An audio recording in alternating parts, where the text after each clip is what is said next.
Okay, everyone, get your seatbelts Gather on. around. What are you In doing the over there? Get car. over here. Get over here. What are you doing all the way over here? Get in your seat. Put on your seatbelt. Grab a bucket of popcorn. We're going in. Oh, I love popcorn. On Popcorn this is my movie. favorite. We're going in on this movie. Yeah. Are you ready? I'm ready. Are you ready? I'm ready. I'm sober, by the way. I just like matching your energy. I'm also sober. Why did you have to say that? Oh, okay. What was that? What is with the attitude? What is wrong with you? What is wrong with me? You're the one being mean. Welcome to Telly Talk, where we talk about what's on the telly, and by that I mean we talk about what's on our minds, because we're Telly. I'm so excited to be here tonight. Are you really? Okay, I'm Tyler, and I am even more excited to be here tonight. Are you really? Yes. Wow. What are we talking about today, Soul? Fuck you. We are talking about Scream. Vroom. Did you just say vroom? There's a really loud car outside. I assumed you could hear it. Oh, no. Well, we're talking about Scream 5, and this is the third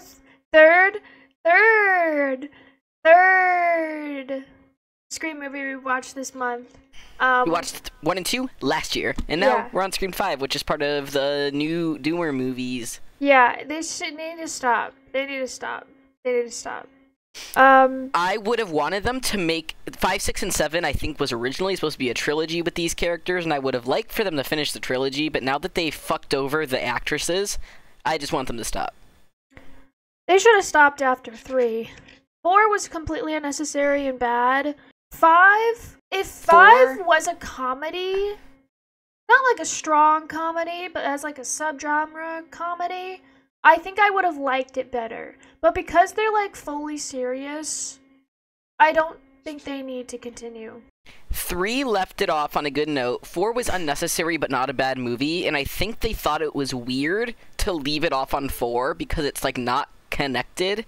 So then they were like, okay, let's make a new trilogy as a revamped sequel like all the other franchises are doing, which they made fun of in this movie, which I liked. 5 is so fun. Scream is supposed to be a bit of a comedy. Like, Scream is like supposed to be kind of goofy.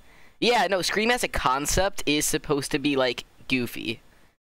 Like, not at the same time. Like, it is a slasher, but it's, like, it's not supposed to be Halloween. It's supposed to be, like, a bit, like, not take itself too seriously. Anyway, I really like 5. After the first one, 5 is my favorite. It has a lot of rewatchability. Like, 1 has that really classic defining the rules of a horror movie, and I think 5, after the first one, does the best job of it, defining the rules of a revamp movie. And I think the reason I enjoy that so much is because we grew up in a time of revamp sequels that they describe in the movie, like Star Wars, for example.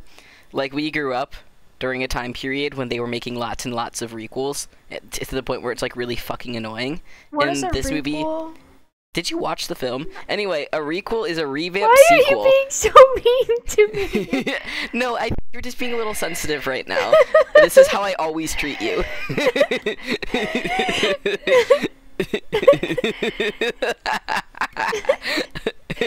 You're being so mean. You're talking I'm sorry. too fast. Oh my god, okay, I'm gonna talk slower for you, sweetie. So, the movie Scream 5 defines requel as short for revamp sequel. It's not quite a revamp, and it's not quite a sequel. It's something new that connects to the old at the same time. Think the new Star Wars trilogy. You know the new Star Wars trilogy that came out when we were like 12? Yes. That's a requel. Revamp of the franchise, but it's also a sequel following old characters are connected to it. So, this movie makes fun of that. That's what this movie is mocking.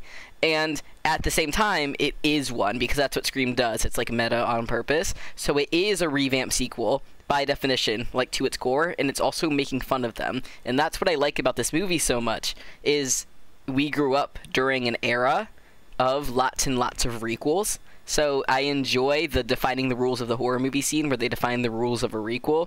And I think it does good justice to the original Scream movie. Does that all make sense to you? Are you with me? Yes. Okay, I'll give a quick summary for you. Scream 5 takes place like 20-something years after the original Scream movie. It takes place 25. back in Woodsboro. Sorry, you're right. It takes place back in Woodsboro. Gail and Dewey are divorced. Dewey's retired and turned into an alcoholic. Dewey. Sydney is married to Mark with kids in another state, living her Fuck best life. Mark. Yeah, fuck Mark. All my homies hate Mark. It follows a new set of high schoolers. We see Deputy Judy from Scream 4 that you hated as a mom of one of the high schoolers in this movie. I hated her. Her son is Wes, which is paying credit to Wes Craven, the director of the original Scream movies, who passed away in 2015.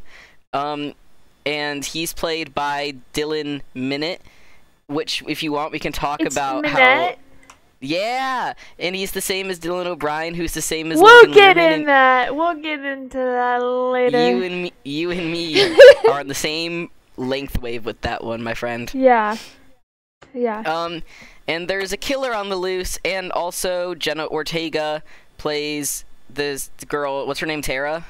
No idea. And then she has an older sister named Sam. Sam is the bastard child of Billy Loomis, which you would think I would have a problem with because it's a retcon, and I really hate when Scream 3 retconned, but I didn't hate this one as much because Scream 3 changed Scream 1 in a way that I feel like significantly impacted the vibes of the movie, and Billy Loomis cheating on Sydney in Scream 1 doesn't really change the vibes of the movie for me, so I like don't have a problem with this in the same way that I had a problem with Scream 3 changing Scream 1. So Terry gets attacked. Sam goes back to help her, and she brings her boyfriend. What's the boyfriend's name? I'm blanking. Jack Quaid. Richie, the boyfriend Richie. And there's murder. It's really similar to the original Scream movie. Actually, fun thing about Scream 5, 6, and what was supposed to be 7 is it parallels the killers of the first movie. So in Scream 5, just like in Scream 1, it's the boyfriend is the killer. We're not on Scream 6 yet, so I'm not going to spoil this for you. Never mind. We'll talk about that later. We'll talk about that next time, okay? Storylines ensue. Like there's a party scene. There's dying. There's a big finale. They kill the ghost face. Woohoo! Scream movie, right? You have these twin. Everyone is like related to someone from the original movie. Yeah, that's dumb. That's really similar. It makes a lot of sense because if you consider why this would be happening again. Like Scream 2, they are killing people with the exact same like names as the first Scream movie, and like Scream 3, they're killing actors playing the Scream characters. Like all the Scream movies kill people who are like directly tied to the first one. So it makes sense that in this one, people who are relatives of the first one would be the targets. Like that makes sense. But like, why is everyone related to someone? Why couldn't it just be like two people? Okay, so, like, it makes sense that people from the original movie have relatives, and then I do think it's a wild coincidence that they're all in the same friend group. Is that what your point is? Yeah, but there were like 5 of them that were all related to someone that was in a sequel or in the original. I agree with you. You have these twins. You're gonna love the twins in the next movie. Do you like the twins? It's like a himbo and a lesbian. The lesbian is the love of my life. I'm so glad you like her. A lot of people hate her. A lot of fans hate her, and I love her, and I'm so glad you also love her. She is the love of my life. A film nerd gay woman? Yeah, also just the actor herself. I also just figured out that she's 30. That's crazy. Which is insane, because she looks 20. They get better in the next movie. Like, the next movie really is the twins movie. I'm gonna be real with you. I love her so much. And the boy gets better. He's like a little bit of a jerk in this one, and he's like less of a jerk in the next one.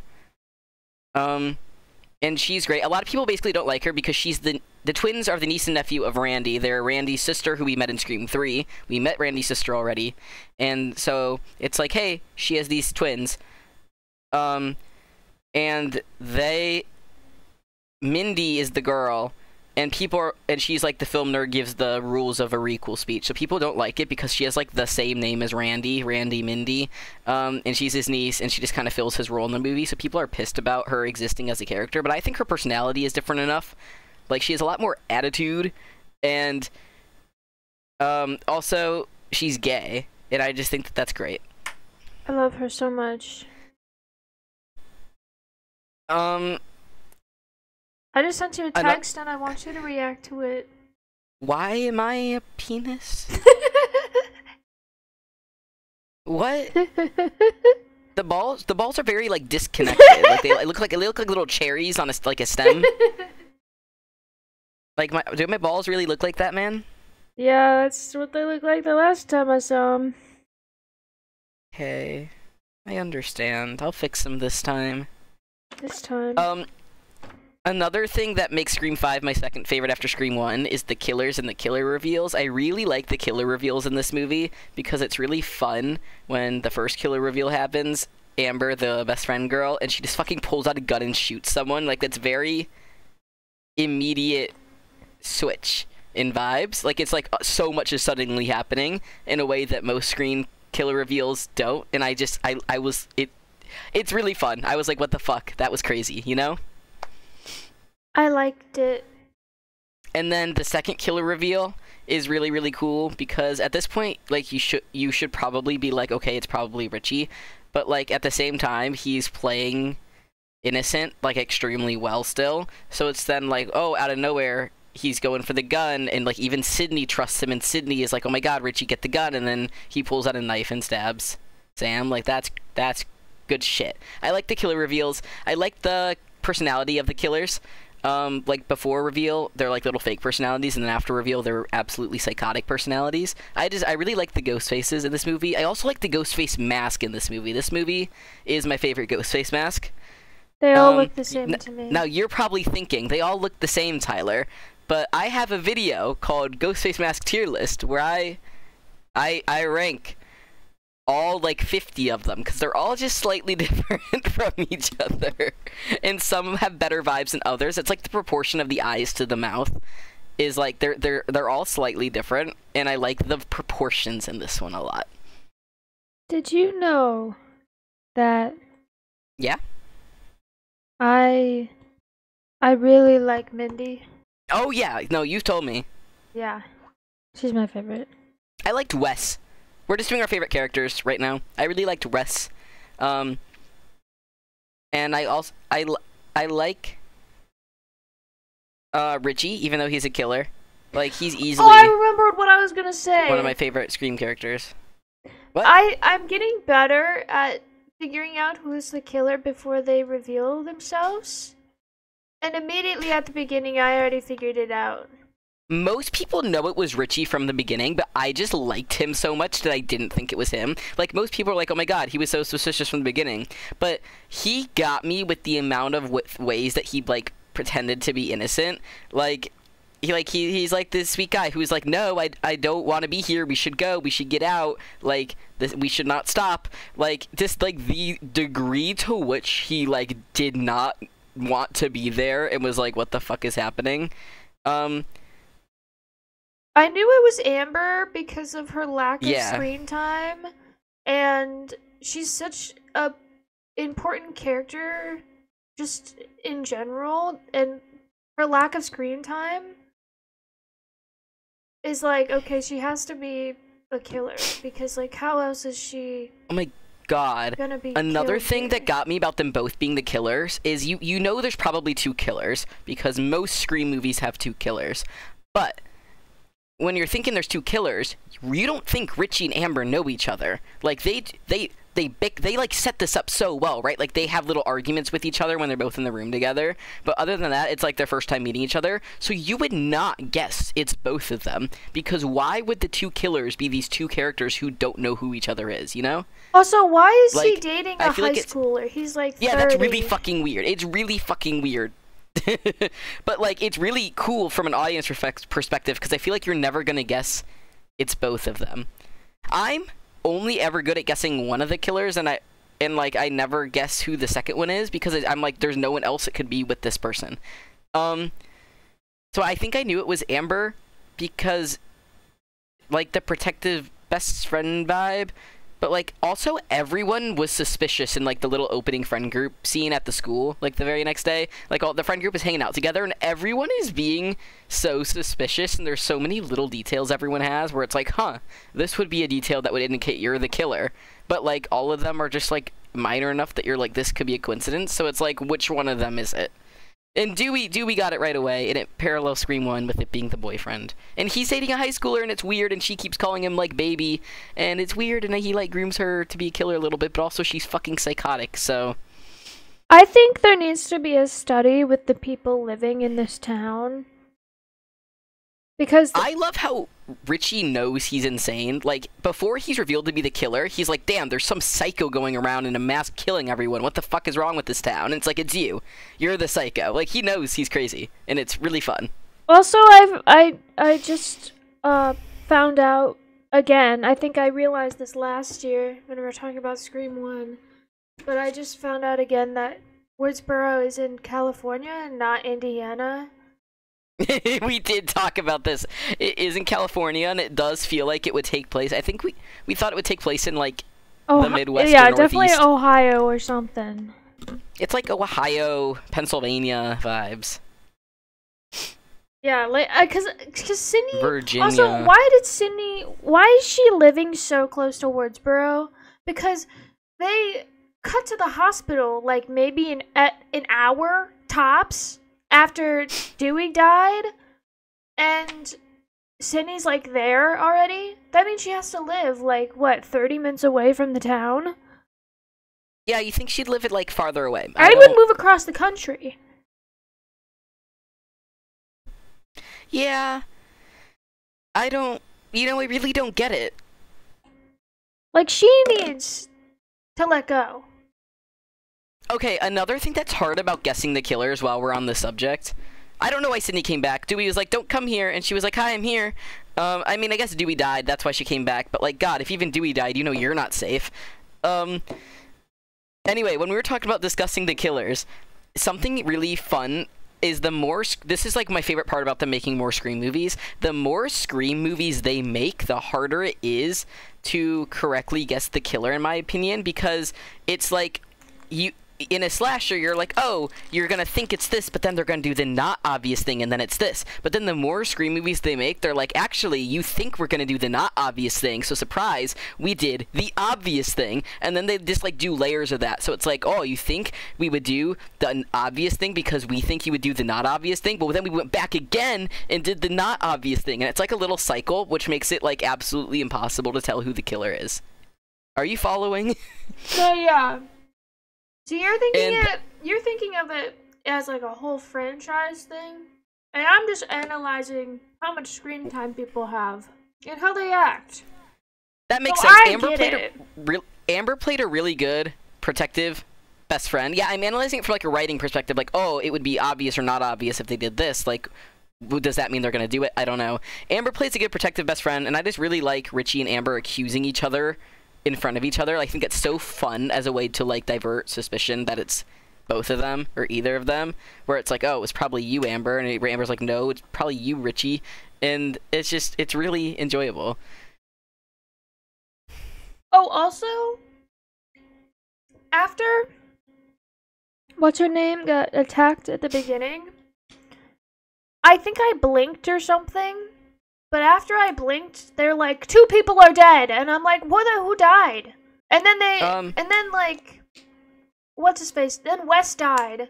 Like, who died in that time period? Yeah, I'm gonna walk you through this. So, opening scene, Tara gets attacked. You think Tara's gonna be the opening kill, but actually she's not. She survives. Also, fun fact, when I was watching Scream 4, you know how I watched Scream 4 like twice without knowing anything about Scream? Yeah.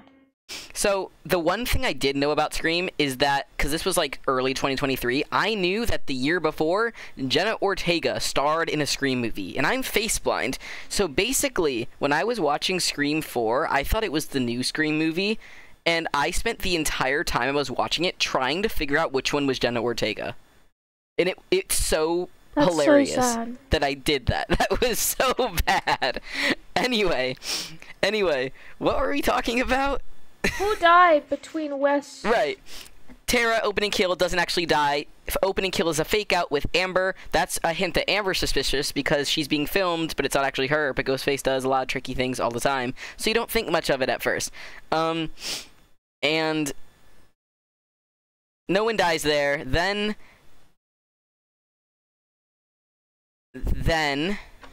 they kill that creepy guy who's at the bar with like the mullet. He dies, and then Wes's mom dies. Judy is killed, and that's a really fun area where Ghostface lies all the time about, like, not lies, but like misleads you and lies about what he's currently doing. Like in Scream 4, when he was like, "Oh, I'm in the closet," but it was like, "Oh, not that closet," and then kill someone in, like across the room. So when he's like, "You better come home, about to kill your son," I love that she like totally believed that he was in there to get the son when like. No, he was waiting for you to kill you. Like, that you fell for it a little bit. But I do really like in that scene how much she cares about her son. Like, there's like a cute little note on the fridge, and he's setting dinner for the two of them. Like, their mom-son relationship is really sweet, even though she's annoying in the fourth one. I have a feeling that, like, she was an incestual boy mom. Oh, yeah. Like, for sure. I don't like the way she treats Sam in this movie, but I like her as a mom in this movie. Speaking of the first victim, I love how Dewey's like the first victim is always someone who's a part of a friend group, because that was true for the first and fourth movie, but the second movie and the third movie, the first victim was like not a part of the killer's friend group at all. So Dewey was a little off when he was saying the rules of the Scream movie, but it's okay. I love, you know how we were talking about Sydney, who lives really close by for some reason? Yeah. In the movie, she says something like, "I'm Sidney Prescott, of course I have a gun." And that was just really badass of her, and I love her. I have something to say. Yes, please share. I noticed Why'd you send me a smiley face? that they're getting more crunchy with the violence, and they're less dramatic and violent. Yeah, the new movies are bloodier. Like, they stab more bloodily and gorily. No, their attacks are more gruesome, but they aren't more. Like, they only stab, like, 1 or 2 times, where before they stabbed, like, 8 or 20 times. Yeah, 5 and 6 are definitely gorier than the first 4, which is, like, fits in with new horror styles, compared to older horror styles. I agree that a lot of the time they are stabbing the people less. I agree with you. However, it's really fun to compare that to the end of the movie when Sam stabs Richie like 700 times. How'd you feel about Dewey dying? If they made him likable, I would have cared. You don't like Dewey? No. He fucked himself over in Dude, I can't believe that Gail lived in a small town with Dewey for 10 years, even though she's a city girl, but Dewey couldn't last 2 months in the city for Gail. Like, that's crazy. It's really unsettling that they, like, kind of make up, but then he dies before they can, like, fully make up. That's, like, it's, like, not satisfying, which is life, and I get why they did that, but it's, like, it makes you uncomfortable to watch because you care about these characters. Also, it's fun that they compare the requel rules to Star Wars, because in the first Star Wars requel, Han Solo dies, which is a very comparable character to Dewey. Han Solo is stabbed and dies, and it's like, oh, this movie has stakes, we killed a past character, like, this was making fun of Star Wars. It's like, oh, Dewey had to die to raise the stakes. That's true. Wait, that happens in the first one? Yeah, the first new Star Wars movie, Han Solo dies. Second one. No. And yeah, I just think that that's fun because it's true in a literal sense. Like, no one would have cared about the Scream movie as a requel if you didn't raise the stakes by killing off an old character. And also, it's making fun of the fact that other requels do that too, like Star Wars. A lot happened in that first movie, then. And you know how you were like, they should have stopped making Scream movies? Yeah. I really like the rules of a horror movie talk in this movie. Yeah. Mindy, your girl, is like, yeah, the series shouldn't have been ongoing in the first place, but they're still making more. And that's why Scream is funny, because it's making fun of itself. It's making fun of the fact that people like you are like, why are they making more Scream movies? And in the movie, it's making fun of that. And that's what I enjoy. Yeah, but like if they're self-aware, then why are they doing it? It's clearly just a cash grab at that point. Well, I feel like Scream is supposed to be like a commentary on how our society perceives film. So I feel like they just had more to say about But they say the that. same thing every movie.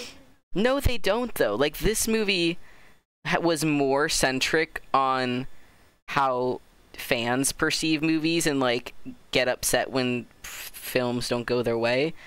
And, like, that's different than the second one, which was about how, like, it was less about movies and more about, like killers getting... Well, it was about how, like, people blame horror movies for, like, doing bad things, and, like, he wanted to get famous for that. And, like, each one does have a bit of a different commentary on our society's relationship with movies, and I think this one does do a really good job at saying something different than the other ones did. Also, why are the motives always affairs? I think it definitely is related to how everything kind of ties back to the original Scream movie, and the original Scream movie is full of affairs. But, like, they make up a new affair. Like, every fucking movie. Yeah, you're right. Like, it's never Something established in a previous movie. It's just like, my boyfriend's girlfriend, she didn't like my boyfriend, so then my girlfriend, she, like, went and slept with my boyfriend's crush. And then that's how he's my dad's uncle. And I'm a serial killer. And you're just like, where the fuck did that come from? You just made that up. You're right. Yeah, you're right. I agree with you. The opening kill of the movie is really, really cool to me because it has an element of, like, technological horror in the way that the other Scream movies don't yet, because they're older, with, like, modern technology with alarm systems. It's really different than manually locking your door, and, like, just, like, the announcement of, like, alarm disabled, just, like, on repeat, is really creepy, and I really like that part of the opening scene.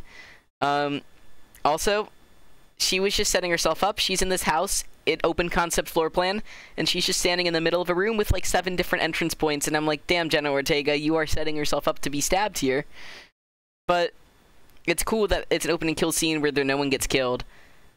Also, why didn't he kill her?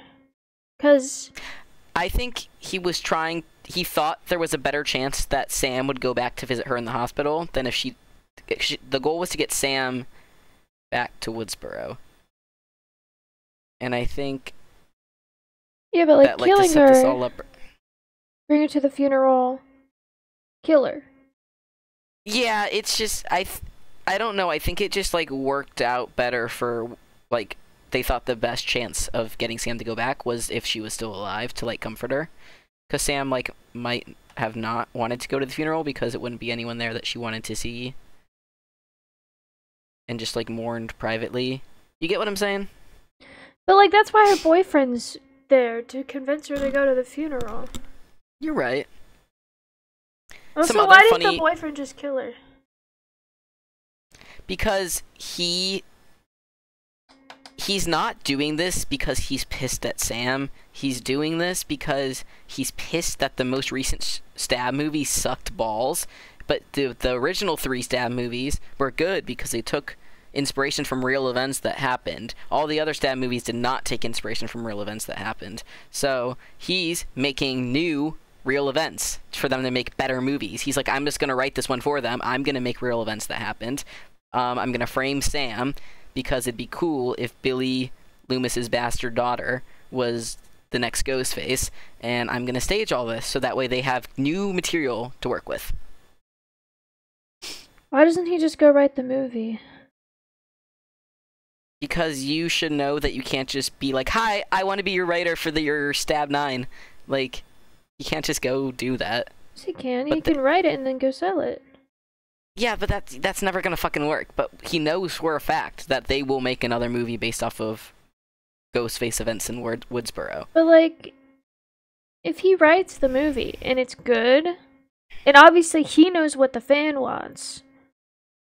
So if he writes it, and then runs it through a couple people, and then goes sends it to someone being like, hey, you can actually have this one for free because he's so desperate for this movie. They'll take it. I really understand what you're saying, but if I was just like, man, I want to write Scream 7 right now, and I wrote a script for Scream 7, and like just like sent it to someone, like they're not going to use that. You don't know that. It's really unlikely, though. It's much more likely in this universe that they will make more movies based off of the events that just happened, because that's what they have continued to do in this universe. So I think this guy just really truly thought it was better to go and murder some people to get what he wanted. And he's crazy. That's a really fucked up thing to do, but he's just so obsessed with this that he's like, okay, this is what we got to do to get a good movie. Why do they keep making movies if every single murder after, like, the third one is based off of the movies? If, like, based off of making the movies. Like, why do they keep making them if the movies are causing these murders to continue? Also, why isn't the FBI connected to any of this? If there are consistent serial killers happening in one town consistently, why isn't the government involved? I have no idea. No one cares about a small town in Ohio. It's like the small town sheriffs. First, it was just one guy. And now they have like a big squad of people, which is good. But like, why the fuck isn't the FBI here? Because like, something's clearly wrong. They need to mentally test everyone in this fucking town, because they're all insane. They're all crazy. You're right. So some funny things is when Richie is like watching the movies, which is funny because he just loves them so much, and his whole role in this movie is like, I don't know anything about them, I'm gonna go binge watch them. So he just gets to continue to watch them because he likes them as he's murdering these people. That's really goofy. And he's like, oh, it all goes off the rails with the fifth one, as we're currently watching the fifth one. He's like, oh my god, they're on Netflix, as they just put this one onto Netflix when all the other ones are not on Netflix. And it was just really funny hearing all those lines throughout the movie. Yeah. My least favorite part of the movie is her hallucinating Billy. And they do like that weird CGI de-aging thing with him. I don't like that. Yeah, me too. Usually I like warm color movies. Like, you know this about me, right? I like warm color movies. And this movie is very cold color, like very blue and green, but I really like it. I really like the coloring in this movie. Really? Really. Really? The sisters, like, shine in this movie. Like, they both do a really good job acting. Oh, like, yeah, they actually have good actors in this movie. Yeah, I was hoping you would comment on that, because I remember you didn't love the acting in the fourth one, and I feel like... nobody, like, Dewey kind of still can't act. But, like, none of them can act. Maybe Sydney and Gail, because they actually act and thing, but Dewey's still not a good actor. Yeah, like, I feel like the cast, like, there was some good acting going on, especially the sisters' emotional scenes, I think were really well done. Yeah. Shout out to Jenna Ortega. Speaking of Gail, this is like the only movie where she very briefly keeps some character development. Like over the course. I mean, it's kind of the same thing, but like just for a bit, and she's like a talk show host instead of like being a shitty journalist. And then at the end of this movie, she's like, I'm gonna write about Dewey and how good of a man he was instead of writing about these murders. But then the sixth movie starts, and you know what she did? Write about Dewey? No, right about the murders. She throws all the character development out the window again. But this is one of Gail's best movies, where she's like the most human. I like Gail. I really like the way that Sydney treats Sam in this movie. Like, Sydney kind of sees herself in Sam as, like, the final girl. And I like that she's not terrible. Like, she doesn't treat her poorly at all for being Billy's child, because she knows she can't control that. But I feel like it would be logical if a character were upset about that, and Sydney just treats Sam really well, and I really like it. Why would someone be mad at her for something that she can't control? Well, I agree that it's not reasonable, but it's definitely something that people would do. Like, if you find out that this random girl you met is the daughter of, like, this guy who tried to kill you and killed your mom and killed all your friends. Not that it's logical, but I feel like a lot of people would be upset with this girl just by association. But, like, why? I don't agree with it. I don't fully understand why myself, because that's not something that I would feel, but, like, that's definitely something that I've heard of happening before. That's stupid. I know, I agree. Why? I don't know. Dewey dying is kind of stupid. Like, he really should not have gone back by himself and then getting distracted by his phone. And also, it's funny because Amber's the one who's killing him in the scene, and Amber is so teeny tiny. The fact that she stabs, like, all the way through Dewey is crazy. Yeah, I don't even know. Also, why did what's her name? The lady? Which lady? There's a lot of ladies. The main lady. Sam? Yeah. Why did she, like... Dewey, like, warned her. He's like, your friends. It's one of your friends. And then she immediately goes to her entire friend group and then tells them everything. Why did she do that? That's such an idiotic thing to do. And then they all accuse her. They're like, well, I guess it would make sense if it was you. And even Dewey's like, yeah, it kind of would. Yeah, like, what the fuck? What the fuck? So bad. And Dewey knew right away it was the boyfriend. And Sam was like, no, of course not. Which, to be fair, he's really good at playing innocent. But that's really goofy. And I don't know why she went and told them everything.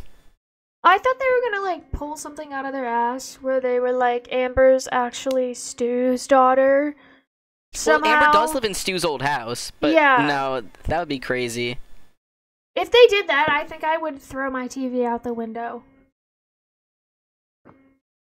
Some more things I liked in this movie. I talked about the sister's emotional acting. I really like when Sam is telling her, like, story about finding the diary, and she just is like, she's telling the story in, like, sentence fragments, and is like, I find this diary, and I'm 13, and this happened, and just the line, and I'm 13, just, like, really hits about how, like, much worse traumatic things feel when you're, like, around 13 years old. That's just really hit for me. Like, I really like the way she delivers that line and how she tells the story. That's one of my favorite parts of the movie. I also like at the party, and by the way, while we're talking about the party, they think it's crazy that Chad's friend died, and he's like, okay, we're having a party. Cheers to Wes, everyone. Let's get fucked. Like, that's a crazy thing to do when a serial killer is going around. Why did they throw a house party? I mean, it was Amber's idea. I know, which makes sense, because she's killer and all. But, like, Chad was like, hell yeah, party, and that's just crazy. And I love Richie kicking everyone out of the party. I think that scene's hilarious. I love when Amber and Mindy go into the basement together, and they both, like, tell each other they're the killer and are, like, testing each other. I think that scene was so tension-y. You could, like, feel the tension in that scene, right? Did you like that scene? Yeah. And I love Mindy. I like when Mindy is watching the Stab movie where Randy's yelling at the TV, like, look behind you, but then Randy needs to look behind him, but then Mindy needs to look behind her. It did the meta another layer. Like, that's this movie took the best parts of Scream 1 and, like, redid them in a way that actually did it justice, and I really like that. Also, how did what's-her-face, Jenna? How did she... Tara? How did she... How did she... Who's the most injured throughout the whole movie? Yeah, she got so fucking injured so many times. She's the one who did the most damage to any of the killers. I agree with you. I don't know how she did it. Like, she was close to dying, and she was fully stabbing them, throwing a fucking wheelchair at them. hitting him. Speaking of Tara, I know the movie tries to convince you that maybe Tara's one of the killers, but I was certain that she wasn't, because when Amber reveals herself with a gun, she also tries to shoot someone else, and Tara, like, moves her arm up and points the gun away as it fires, and I was like, it just all happened so fast that I was like, yeah, Tara's definitely not one, like, a killer, because of how natural that scene seemed. It was, like, a really small detail, and I really liked it. She had too much screen time and she was too injured to be a killer.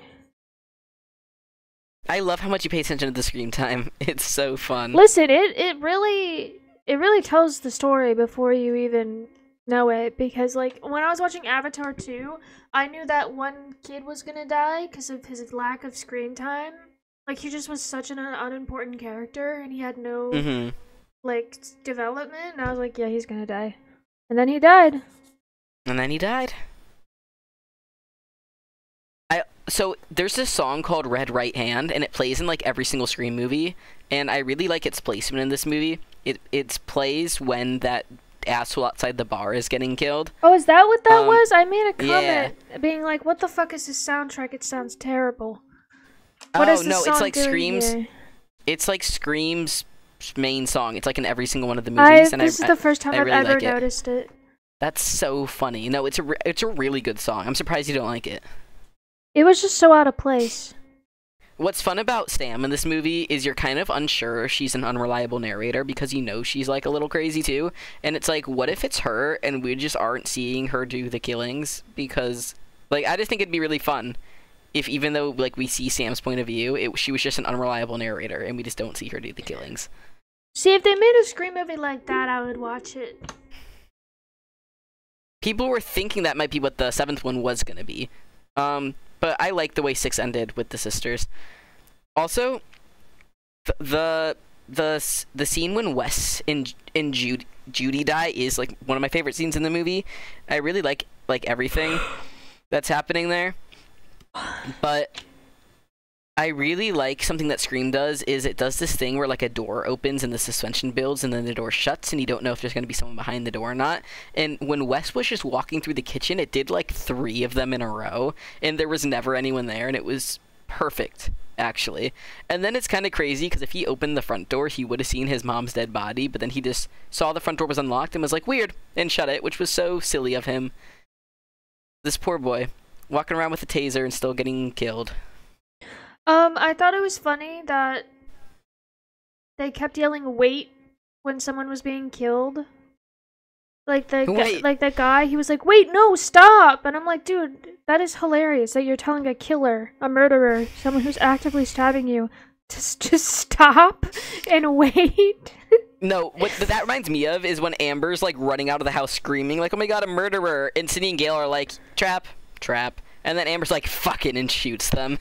No, even, what's his name? The boyfriend? Richie? As he was, like, murdering, no, as someone was trying to, like, kill him, he was like, "Wait, stop!" And I was like, they did it again! Why did they do that? That's so hilarious. So funny. I'm like, nobody's gonna stop and wait. I'm a little sad that Richie's a killer, because I just really liked Richie. But also, he's a fun killer, so I'm cool with it. I never liked him. Like, he's just a silly boyfriend. I like that they let Sydney let Gail be the one to kill Amber, knowing that Amber killed Dewey. Like, Sydney was like, "You do the honors," and then she fucking burns alive and somehow comes back from being burned alive. That was crazy. At first, I thought the boyfriend and Amber were siblings, but then she said baby, and I was like, no fucking way. Are they dating? They should have made them siblings. Dating. They should have made them siblings.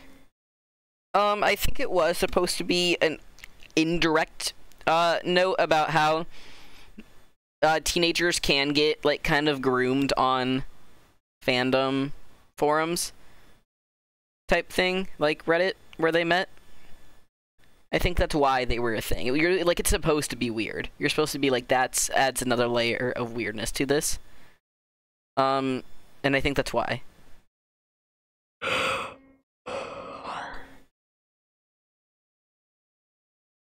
Why did they kill the people in the movie? What? To make a new movie. Right. Yes. And so you know how they want to frame Sam? Yeah. In the next movie, people think that Sam did it and framed Richie and Amber, like the general public.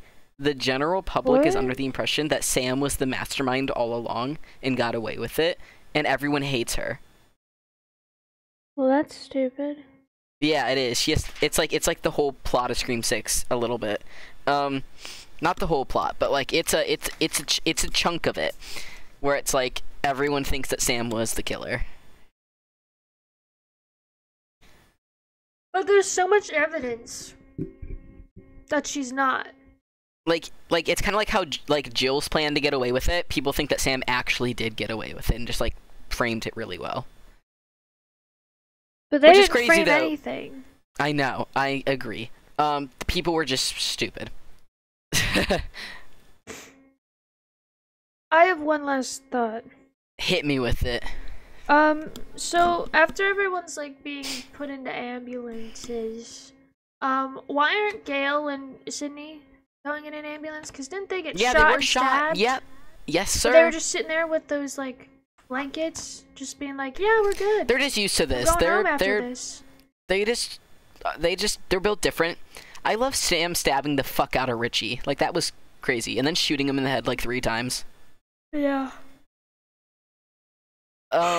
Excited for you to see more Mindy next time. She gets a girlfriend. I love Mindy. I want her so bad. She gets a whole girlfriend. I want her so bad. Your favorite character was Mindy. I liked Richie and Wes. I like Gail. You also like Gail. This is one of Gail's best movies, I agree. What are you rating this movie? What did I rate the other ones? Depends on which one. Not very highly, though. I'll give this one like a 3.8. Oh, so you kind of like this one. Yeah. That's good. I'm happy. I'm gonna give it a 4.3. Nice. I like this one a lot. It's not like the best thing ever. But like it's really good. This is probably my second favorite out of all of them. Yeah. Okay. Thank you guys for listening to our Scream 5 podcast. We're doing Scream 6 next week. We've done all the other Scream movies. Woo! If Scream 7 doesn't piss me off, maybe we'll do that one too one day. We just did a whole series on Over the Garden Wall. We do podcasts every Friday. We also play games. Right after this, we're going to go play We Were Here Expeditions Friendship, and it's going to be really, really fun. And we make movies. We make our own movies. We make our own scary movies. We make our own. We have a Cryptic Hair thing coming out at some point, maybe one day. So yeah, you should subscribe to us because we have some cool shit going on. All right, peace out. Goodbye.